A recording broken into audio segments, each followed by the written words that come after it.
Hello. आज हम आपको पढ़ाएंगे हिंदी के वीर गाथा काल या आदिकाल के प्रमुख कवि एवं उनकी रचनाएं।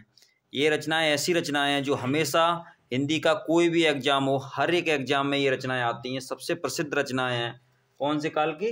आदिकाल या वीर गाथा काल की। ये प्रमुख रचनाएं हैं। जितनी भी रचनाएं हमने सभी को लिखा है, ये वेरी इंपॉर्टेंट रचनाएं हैं। ये हर किसी एग्जाम, हिंदी का कोई भी एग्जाम हो, हिंदी से संबंधित हर एग्जाम में आती हैं। जैसे हमने उनके कवियों के नाम और रचनाओं के नाम लिखे हैं। नंबर 1 दलपत विजय। साथ साथ बोलते भी जाएंगे और सुनेंगे। दलपत विजय की रचना क्या है? खुमान रासो या कुमार रासो। दूसरी चंद बरदाई, ये इंपॉर्टेंट आती। चंद बरदाई की रचना क्या है? पृथ्वीराज रासो। सारंगधर की रचना है हमीर रासो। नल सिंह, विजयपाल रासो। ये वे रचनाएं हैं जिनको हिंदी में सबसे ज़्यादा, कि कोई भी एग्जाम हो, सबसे ज़्यादा ये रचनाएं आती हैं और सबसे ज़्यादा इम्पोर्टेंट है। आप लोग इसका स्क्रीनशॉट ले सकते हैं और इसको याद कर सकते हैं। सबसे अच्छी रचनाएं हैं, हमने ढूंढ कर लिखी हैं। कौन सी? आदिकाल को ही हम वीरगाथा काल कहते हैं। इसके जो भी प्रमुख कवि हैं उनकी रचनाएं हैं। जैसे जगनेक, वेरी इंपॉर्टेंट है ये वाली। जगनेक ज़्यादातर एग्जाम में आती है। जगनेक की रचना क्या है? तो जगनेक की रचना है परमाल लासो। या ऐसे क्वेश्चन आता है आलखंड किसकी रचना है? या जगनेक की रचना क्या है? आलखंड को ही हम परमाल लासो के नाम से जानते हैं। नरपतनाल, बीसल देव रासो। नरपतनाल की कौन सी रचना है? बीसल देव रासो। केदार भट्ट की रचना है जय चंद्र प्रकाश। और मधुकर की रचना है जय मयंक और जय चंद्रिका।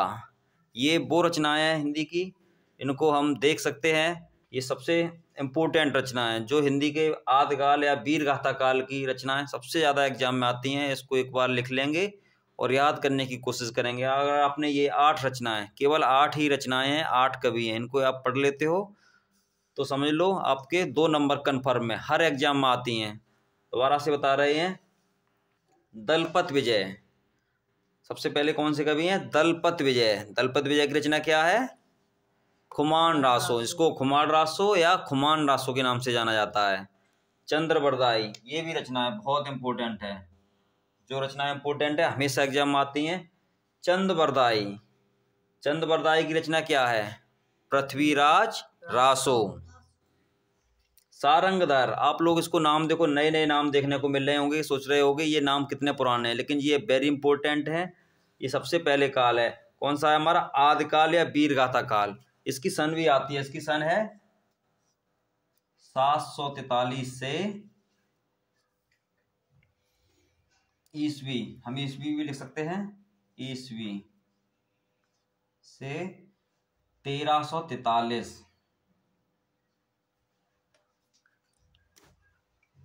ईस्वी, ये इसका समय है।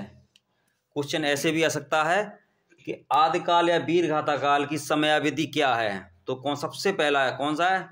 हिंदी काव्य में यानी हिंदी पद्य का इतिहास से क्वेश्चन आता है तो सबसे पहला यानी आदिकाल एवं वीरगाथा काल की समयावधि क्या है? तो 743 ईस्वी से लेकर 1343 ईस्वी तक।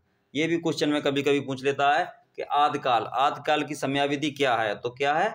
743 से 1343 ईस्वी। क्वेश्चन ऐसे पूछता है, निम्नलिखित में से आदिकाल के कवि नहीं हैं, या निम्नलिखित में से आदिकाल के कवि कौन हैं? तो ये जो 8 कवि लिखे हैं ये हैं आदिकाल के। किसके? आदिकाल या वीरगाथा काल के। तो वेरी इंपॉर्टेंट क्वेश्चन है। आप लोग इसको लिख सकते हैं या इसका स्क्रीनशॉट होकर आप अपनी कॉपी में भी लिख सकते हैं। अगर आप इसको पढ़ लोगे तो बहुत ही भविष्य में आपके लिए फ़ायदेमंद रहेगा। किसी भी एग्जाम में 9th हाई स्कूल से मतलब नहीं है, किसी भी प्रतियोगिता वाले एग्जाम में ये हिंदी वाले चैप्टर में ज़रूर आते हैं। तो इसकी समयावधि क्या है? 743 ईस्वी से 1343 ईस्वी।